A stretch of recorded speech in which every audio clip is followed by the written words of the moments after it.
নমস্কাৰ শিক্ষা বিভাগৰ এক জৰুৰী খবৰ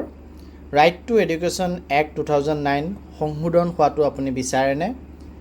পিপল টিচাৰ ৰেচিঅ' 30:1ৰ বিৰোধিতা আপুনি কৰেনে শ্ৰেণী অনুযায়ী শিক্ষক আপুনি বিচাৰেনে গভৰ্ণমেণ্ট স্কুলৰ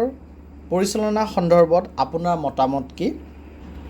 এই সকলোবোৰ বিষয় সামৰি অসম প্ৰাথমিক শিক্ষক সন্মিলনীৰ বিষয়ববীয়া সভাত আলোচনা হয় আৰু এই আলোচনাত কি সিদ্ধান্তত উপনীত হয় সেই সম্পৰ্কে এক বাতৰি আমাৰ হাতত আহি পৰিছেহি বাতৰিটি জানো আহক যেতিয়ালৈকে শিক্ষাৰ অধিকাৰ আইনখন সংশোধন কৰা নহয় তেতিয়ালৈকে অসমত ছাত্ৰ-ছাত্ৰী অনুপাতে শিক্ষকৰ সমস্যাৰ সমাধান নহয় 1950 চনৰ ধ্যান ধাৰণাৰে এই আইনখনত শিক্ষকৰ সংখ্যা নিৰ্ধাৰণ কৰা হৈছে এই ধ্যান ধাৰণা সলনি কৰিবলৈ ৰাষ্ট্ৰীয় পৰ্যায়তো চেষ্টা অব্যাহত আছে অন্যথা যিমানেই ঢাক ঢোল বজাই নাথাকক কিয় উক্ত সমস্যাৰ সমাধান নহয় এই মন্তব্য অসম ৰাজ্যিক প্ৰাথমিক শিক্ষক সন্মিলনীৰ মুখ্য সম্পাদক ৰাতুল গোস্বামী ছাৰৰ আজি ৰঙিয়াত ঐতিহ্যমণ্ডিত ৰাইজমেল কৃষক শ্বহীদ ভৱন প্ৰাংগণত অনুষ্ঠিত অসম ৰাজ্যিক প্ৰাথমিক শিক্ষক সন্মিলনীৰ মণ্ডল ভিত্তিক সাংগঠনিক সভাত অংশগ্ৰহণ কৰি সাংবাদিকৰ আগত তেওঁ এইদৰে কয় তেওঁ লগতে কয় যে শিক্ষকৰ সংখ্যা বৃদ্ধি কৰিলেই বিদ্যালয়ৰ সমস্যা সমাধান নহয় এতিয়া ৰাজহুৱা শিক্ষা ব্যৱস্থাৰ আটাইতকৈ সংকটকাল চলি আছে নতুন শিক্ষা নীতি 2020 ব্যক্তিগত খণ্ডৰ শিক্ষা ব্যৱস্থাকহে উৎসাহিত কৰিছে পাব্লিক প্ৰাইভেট পাৰ্টনাৰশ্বিপ নীতি গ্ৰহণ কৰাৰ কথা উক্ত আইনখনত স্পষ্টকৈ উল্লেখ আছে আনহাতে অসমৰ শিক্ষা ব্যৱস্থাৰ কোনো পৰিৱৰ্তন অহা নাই বুলি উল্লেখ কৰি তেওঁ কয় যে গুণোৎসৱ হ'ল মাত্ৰ এটা আত্মসন্তুষ্টিৰ বিষয় গুণোৎসৱ কেৱল চৰকাৰকহে সন্তুষ্টি দিছে আৰু হোৱাই নোহোৱাই কিছুমান ফলাফল ঘোষণা কৰা হৈছে সেই কথা স্বয়ং শিক্ষামন্ত্ৰীয়ে শিৱসাগৰৰ এখন বিদ্যালয়ত গুণোৎসৱৰ পিছত নিজেই প্ৰমাণ পাই প্ৰশ্ন কৰিছে যে শিৱসাগৰ জিলাই কেনেকৈ গুণোৎসৱত প্ৰথম স্থান পালে অৰ্থাৎ ফলাফলত নিশ্চয় ক'ৰবাত গণ্ডগোল আছে গতিকে গুণোৎসৱৰ ফলত শিক্ষা ব্যৱস্থাৰ বহুত কিবা উপকাৰ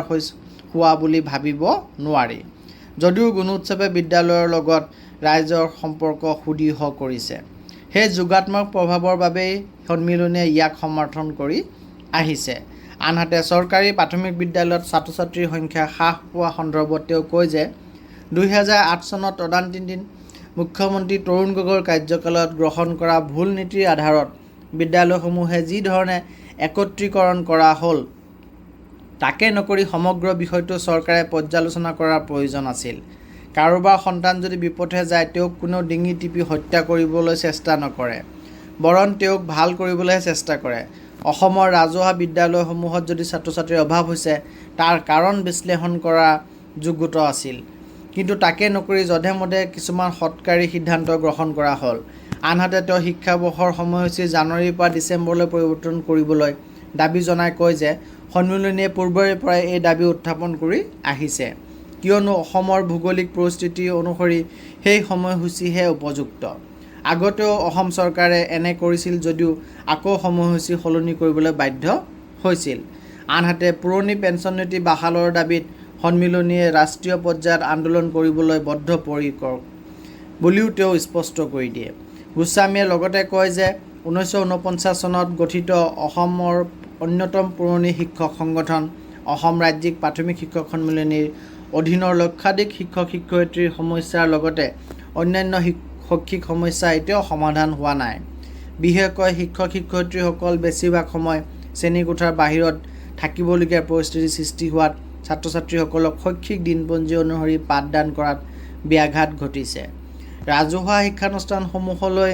তীব্ৰ সংকট আহিছে কিয়নো ৰাজহুৱা শিক্ষানুষ্ঠানৰ ছাত্ৰ-ছাত্ৰীৰ সংখ্যা দিনক দিনে কমি আহিছে এই প্ৰক্ৰিয়াটোক চৰকাৰীভাৱে উৎসাহিত কৰা পৰিলক্ষিত হৈছে এতিয়া বিদ্যালয়লৈ নোযোৱা শিক্ষাৰ্থীৰ ক্ষেত্ৰত অসম দেশৰ ভিতৰতে দ্বিতীয় স্থানত আছে এই ক্ষেত্ৰত পৰ্যালোচনাৰ প্ৰয়োজনীয়তা আছে বুলিও তেওঁ কয় ইফালে ৰাইজমেল কৃষক শ্বহীদ ভৱন প্ৰাংগণত সন্মিলনীৰ উপসভাপতি ত্ৰিদীপ বৰুৱাৰ সভাপতিত্বত অনুষ্ঠিত মণ্ডল ভিত্তিক সাংগঠনিক সভাত ৰঙিয়া নলবাৰী ভেৰগাঁও মংগলদৈ তামোলপুৰ ওদালগুৰি মহকুমা প্ৰাথমিক শিক্ষক সন্মিলনীৰ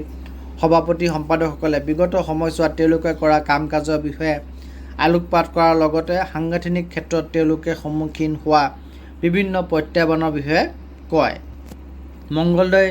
মহকুমা প্ৰাথমিক শিক্ষক সন্মিলনীৰ সম্পাদক বিজয় ডেকাই তেওঁলোকৰ ৰক্তদান মূল্যায়নৰ আহিলা প্ৰস্তুতকৰণ কাৰ্যসূচীয়ে জনমানসত যোগাত্মক প্ৰভাৱ পেলোৱাৰ কথা অৱগত কৰে। সভাত ভাষণ দি অসম ৰাজ্যিক প্ৰাথমিক শিক্ষক সন্মিলনীৰ সভানেত্ৰী নীলাক্ষী গগৈয়ে মহকুমা সন্মিলনীৰ অন্তৰ্গত ডিজিটেল গোট আৰু মহিলা গোটসমূহ সক্ৰিয় কৰাত গুৰুত্ব দিয়ে। বিশেষকৈ শিক্ষয়িত্ৰীসকলক এই ক্ষেত্ৰত আগুৱাই আহিবলৈ তেওঁ আহ্বান জনায়। গতিকে RT এক সম্পৰ্কে NEP সম্পৰ্কে বা আমাৰ যি শৈক্ষিক বৰ্ষ জানুৱাৰী টু ডিচেম্বৰ নে এপ্ৰিল টু মাৰ্চ হ'ব লাগে সেই সম্পৰ্কে নে আপুনি NPS UPS আৰু OPSৰ ভিতৰত কোনটো প্ৰিফেয়াৰ কৰে সেই সম্পৰ্কে আমি এক জনজাগৰণ সৃষ্টি কৰিব লাগিব। জনসাধাৰণৰ মাজত আমি এই সম্পৰ্কে সজাগতা আনিব লাগিব যাতে জনসাধাৰণৰ আমাৰ সৈতে একেলগে এইসমূহ ক্ষেত্ৰত থিয় দিয়ে। গতিকে আপোনালোকে কমেণ্ট ছেকশ্যনত জনাব, পষ্টটি শ্বেয়াৰ কৰিব যাতে সকলোৱে এই কথাখিনি গম পায়। ধন্যবাদ।